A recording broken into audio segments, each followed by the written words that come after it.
What I can even tell you guys, you can't imagine the shock on my face as I watched the sheer amount of mind-blowing additions included in the secret stories of many characters in the new game Bleach Rebirth of Souls. Yes, by now everyone knows that a new Bleach console game has been released. The official launch was a few days ago and it's now available on all platforms, PC, PlayStation and Xbox. Of course the game has a lot of things, great things, especially in terms of gameplay, but honestly, one of the most surprising aspects for me was the shocking amount of information found in the secret story mode, which reveals important moments that shaped the series' characters. The staff of this game did a great job and rearranged the events of each character, adding elements from Bleach novels, side chapters that weren't in the anime, and even new scenes that provides a broader perspective and deeper understanding of many characters. The most amazing part for me, it was already confirmed that Kubo himself was involved in this, meaning most of these additions are canon, especially since many of them are taken from the novel.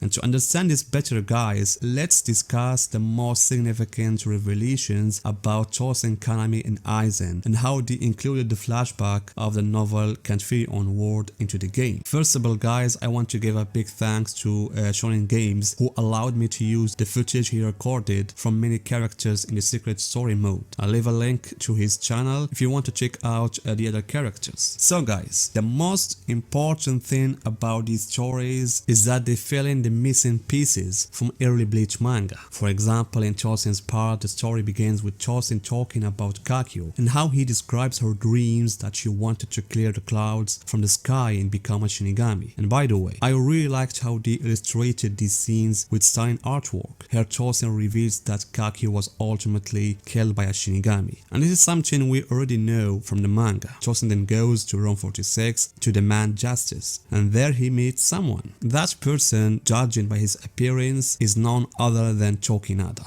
The game doesn't mention his name, but his design makes it clear. Tokinada asks Tosen if you had the power, would you seek revenge? Tosen doesn't answer at first, and then Tosen will discover the shocking truth that Tokinada himself was the one who murdered Kakyo, his dear friend. And Tosen is overwhelmed with anger, but is powerless against Tokinada. Then he encounters another person, Sasuke Aizen, and we can see Tosen was still young and Aizen as just an officer in the Gote 13. And this marks their first ever meeting, which took place centuries ago. And in that meeting, Tosen chooses to follow Aizen, seeking his path as a true path of justice. And this revelation actually shocked me, because I never expected the game to focus on a specific chapter from the novel Can't Feel Onward, Part 1, where Tosen meets Tokinada, learns the truth about Kakyo's killer, and has his first encounter with Aizen. The novel provides a lot of details about this scene, but seeing it in the game was completely unexpected.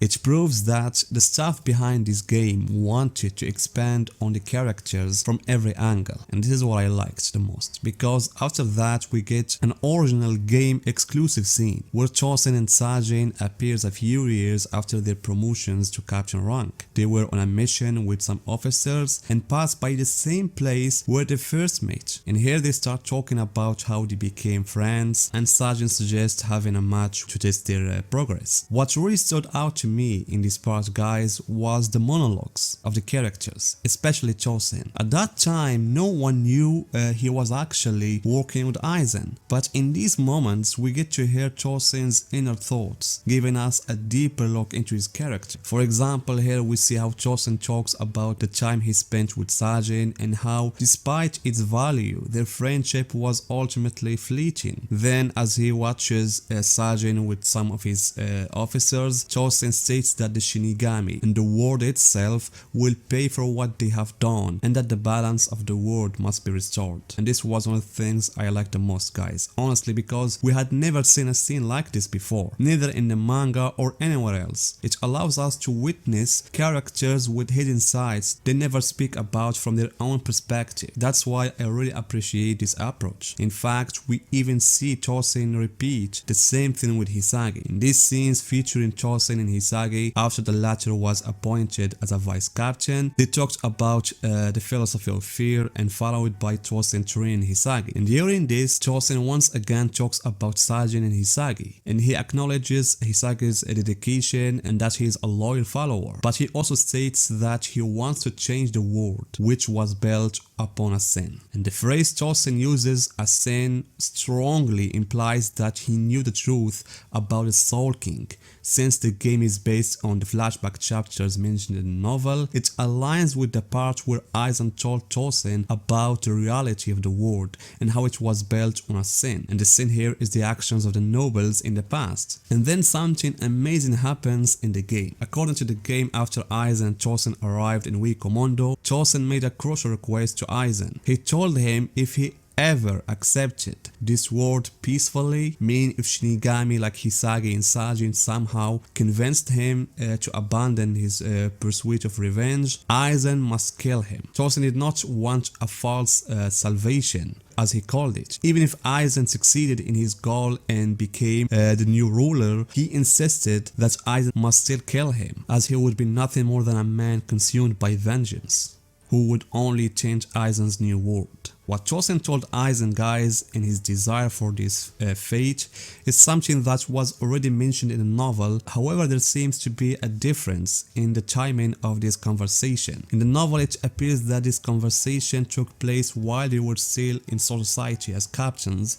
but in the game, this conversation happens after they arrive in Wikomondo. And regardless of when exactly Tosen made this request, it clearly explains why Aizen killed Tosen after he lost his battle against Hisagi and Sajin. In fact, in that beautiful scene from the manga and anime, the game gives us an extra layer of Tosen's character, showing him recalling Aizen's promise that he must kill him as soon as he started to accept the peace of the Shinigami. Honestly, this is one of the things I really liked. As I mentioned before, using monologues gives us a deeper understanding of how characters think and what emotions they were experiencing during crucial times. And I really liked Tosen's final words as he bid farewell to Hisagi and Sajin. So guys, as you have seen, the game expands the world of the story, even the worlds of the characters, by adding valuable details from the novel and even scenes we never saw before. That's why, guys, if you enjoyed this video, there's a lot more I'll be discussing about different characters. So guys, what do you think about this new events in the game? Tell me guys what you think, and see you guys in my next video.